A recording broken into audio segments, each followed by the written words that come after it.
All right, let's jump right in.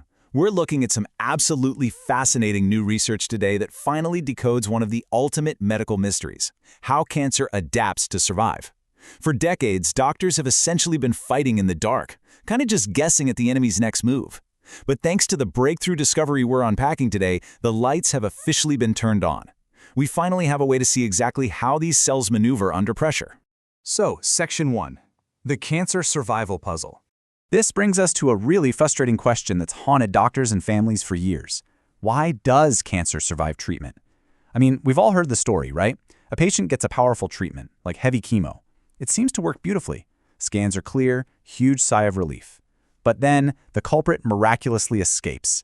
It pulls off this biological disappearing act, waits in the shadows, and then comes back, often way stronger and way more aggressive. So how on earth is it pulling off this impossible evasion? Well, for the longest time, we just assumed cancer survival was down to random, terrible luck.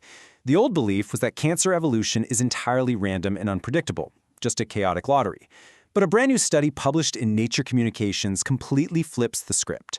The new reality? Cancer evolution actually follows measurable, predictable rules. Think about that for a second. If it's not just a chaotic mess, if it actually follows a hidden rulebook, that means there's an underlying logic to it. And where there's logic, there's a weakness we can exploit to actually win this thing. Moving to Section 2, chromosome-level mutations. To catch this culprit, we've got to understand exactly how it makes these daring escapes.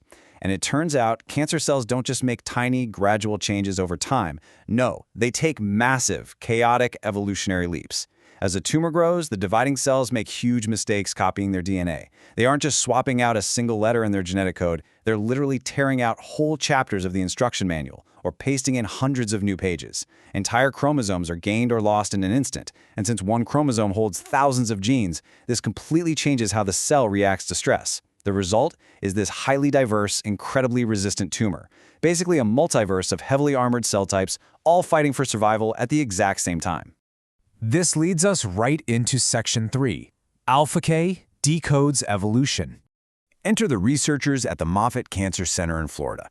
They realized that to actually see these massive leaps in real time, they needed a totally new kind of technology. So they built Alpha K. This is a revolutionary computational tool designed to track single-cell evolution. What makes Alpha K a real game-changer is that it analyzes continuous data from individual cells. Think of it like a massive manhunt. Instead of flying a helicopter over a city and hoping to spot a fugitive in the crowd, Alpha K is like attaching a highly precise GPS tracker to every single suspect, mapping their specific evolutionary journey turn by turn. And this highlights exactly why older tools failed us. As Dr. Naomi Andor points out, quote, "The number of possible chromosome states is enormous, and most existing methods can only capture a snapshot in time." Think about how limiting a snapshot is. Previous methods just gave you a static photograph of the tumor at one precise second, or a blurry average of millions of cells. But evolution isn't a photograph, right? It's a dynamic, fast-paced movie. And Alpha K finally acts like that continuous video, letting scientists actually watch the cancer's genetic gymnastics in motion.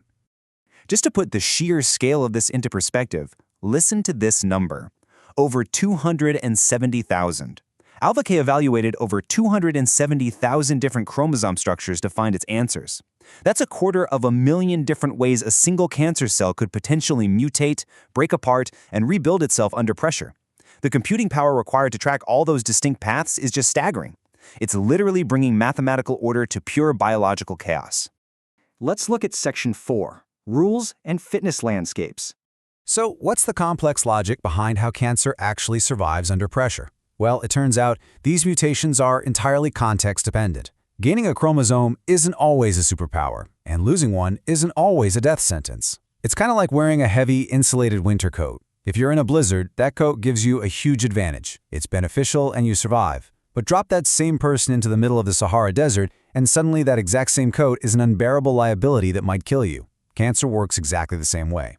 A mutation that gives a tumor an advantage in one cellular context might completely destroy it in another. It's all about the specific setting at that exact moment.